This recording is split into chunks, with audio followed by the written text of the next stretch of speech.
Přes horizont levá 3 jeď. Přes horizont levá 3 jeď. To je tahleta. No, tak to je tahleta. mi tady něco zklame. Tak Tam ještě co obě bylo? jsou přes horizont. Tak dej tu první přes horizont. Já tady mám levá 3-3 a levá 3 jeď. No tak tam ten levá 3-3. A kde je pravá 2? Tady. Tableta mrňavá, jo? Jo. Tak napiš 100 had. Počkej, ne. Napiš 100 had k tomu horizontu. Je mi to To jedno. mám 80. Tak napiš 80 had k tomu horizontu a vynech tu pravou 2.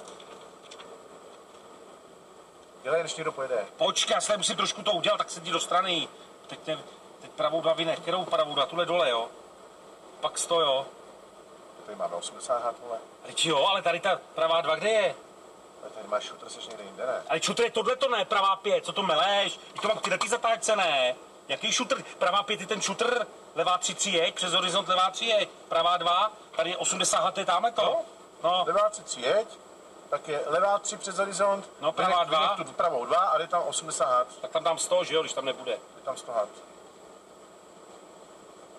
Tak chtěl jsi šutr na tu 15? Úplně do kraje a jde tam. A chtěl jsi snad ne, pravá 5 šutr, nebo nechtěl?